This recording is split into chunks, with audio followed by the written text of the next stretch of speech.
निलंबित पीएसआय गोपाल बदने याला न्यायालयामध्ये हजर करणार आहेत। साताऱ्यावरून बदनेला फलटण न्यायालयात आणलंय। महिला डॉक्टर आत्महत्या प्रकरणामध्ये गोपाल बदनेला अटक करण्यात आली आहे, तर बदनेला पोलीस कोठडी मिळण्याची देखील शक्यता वर्तवली जाते आहे। निलंबित पीएसआय गोपाल बदनेला न्यायालयामध्ये हजर केले जाणार आहे। साताऱ्यावरून बदनेला फलटण न्यायालयामध्ये आणण्यात आलेला आहे। महिला डॉक्टर आत्महत्या प्रकरणात त्याला अटक केली आहे।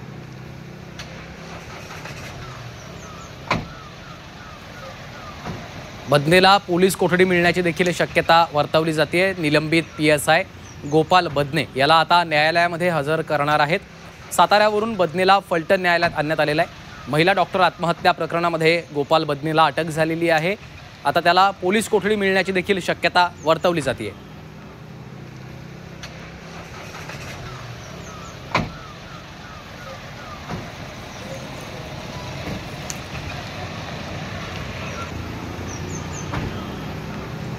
तर निलंबित पीएसआय गोपाल बदने याला न्यायालयामध्ये हजर केले जाणार आहे आणि या संदर्भात अधिकची माहिती घेऊयात।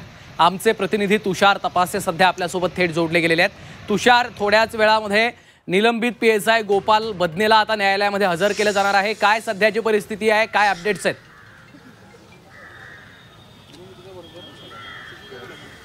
काही वेळातच आत्ता फलटणच्या या न्यायालयामध्ये त्याला हजर केलं जाईल।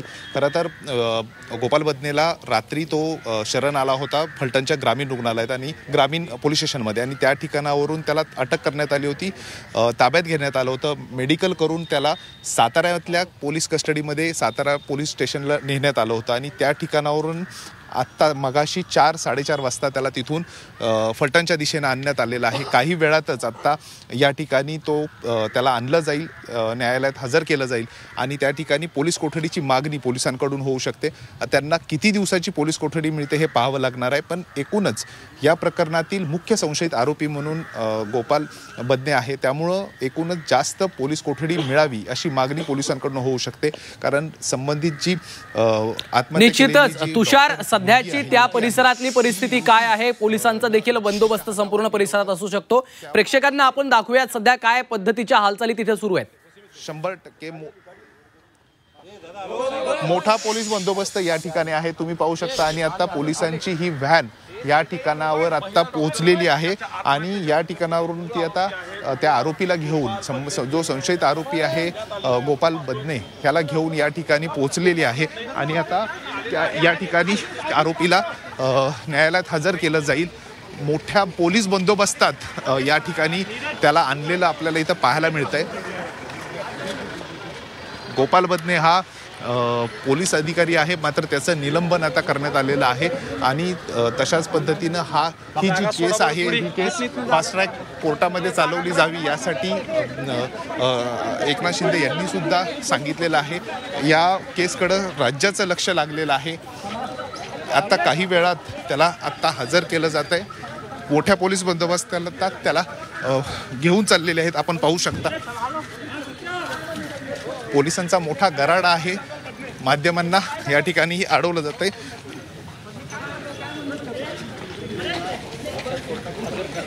आलेला आहे आता हे कोर्टात घेऊन जाताना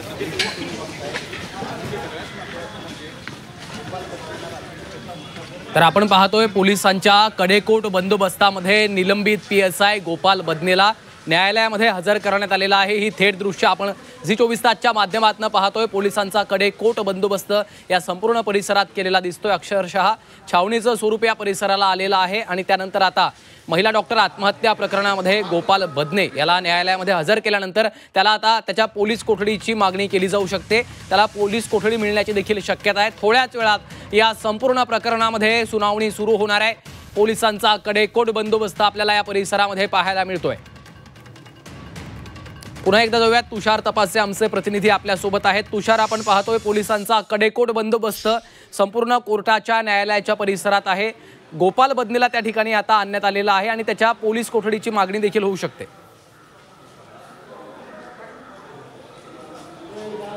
नक्कीच पोलीस कोठडीचीच मागणी आता या ठिकाणी पोलिसांकडनं केली जाणार आहे आणि हा जो संशयित आरोपी आहे हा मुख्य संशयित आरोपी आहे। कारण आत्महत्या केलेल्या जी डॉक्टर मुलगी आहे तिनं तिच्या हातावर जे काही लिहिलं होतं त्याच्यामध्ये PSI गोपाल बदने यानं ह्या युवतीवर बलात्कार केल्याचं, तिनं 4 वेळा बलात्कार केल्याचं लिहिलं होतं आणि त्यामुळं हा मुख्य संशयित आरोपी होता. याच्या तपासासाठी किंवा याला शोधण्यासाठी पोलिसांची पथके 3 रवाना झाली होती. मात्र तो सापडत नव्हता. काल रात्री मात्र अचानक तो शरण आलेला आहे, पोलिसांना शरण आला आणि त्यानंतरनं त्याला रात्री त्याचं मेडिकल करून त्याला सातारा येथील कस्टडीमध्ये ठेवण्यात आलं होतं. कारण मुख्यमंत्र्यांचा दौरा देखील आज फलटणमध्ये होता. मुख्यमंत्री स्वतः फलटणमध्ये होते आणि त्यामुळे कुठेतरी सुरक्षिततेचा विचार करून त्याला साताऱ्यामध्ये ठेवण्यात आलं होतं. साताऱ्यातून त्याला मगाशी काही वेळापूर्वी फलटणच्या दिशेने आणण्यात आलं आणि आता काही वेळापूर्वी आपण पाहिलं असेल की या ठिकाणी कोर्टात आता त्याला हजर केलं गेलं आहे. मागणी होतीये, मोठा दबाव आहे, कारण हे 2 जे संशयित आरोपी आहेत, प्रशांत बनकर आणि त्याचबरोबर गोपाल बदने, ह्या दोघांनाही आता प्रशांत बनकरला तर 4 दिवसाची पोलीस कोठडी देण्यात आहे 28 ऑक्टोबरपर्यंत. आता गोपाल बदनेला किती दिवसांची पोलीस कोठडी मिळते हे पाहावं लागणार आहे. निश्चितच तुषार, आपण पाहतोय त्याला साताऱ्यावरून बदनेला फलटण न्यायालयामध्ये आता आणण्यात आलेलं आहे. त्याच्या पोलीस कोठडीची देखील मागणी केली जाऊ शकते. या सर्व घडामोडींवर आपलं लक्ष असणार आहे. नेमकं आता पोलीस कोठडी किती दिवसांची मिळते याकडे देखील संपूर्ण राज्याचं लक्ष लागलेलं आहे. धन्यवाद तुषार या सगळ्या सविस्तर माहितीसाठी.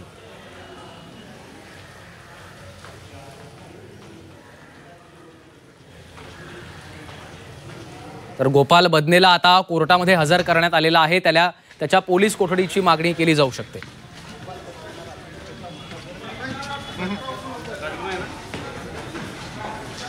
पोलिसांचा कडेकोट बंदोबस्त या संपूर्ण परिसरामध्ये आता आपल्याला पाहायला मिळतो आहे.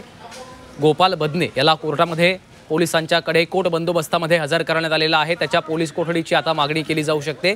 सुनावणीला आता थोड्याच वेळात सुरुवात होणार आहे, त्यामुळे सुनावणीकडे आता लक्ष लागलेलं आहे.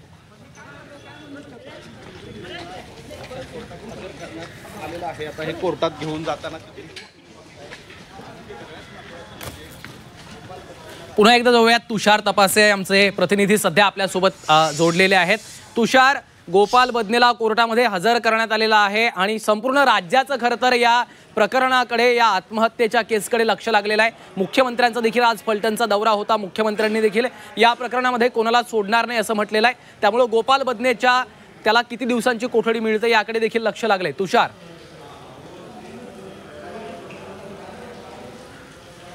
नक्कीच राज्याचं लक्ष या गोष्टीकडे लागलेलं आहे की याला किती दिवसाची पोलीस कोठडी मिळते आणि त्या अनुषंगाने आता पोलीस कशा पद्धतीनं किती दिवसाची पोलीस कोठडीची मागणी करतात हे सुद्धा महत्त्वाचं आहे.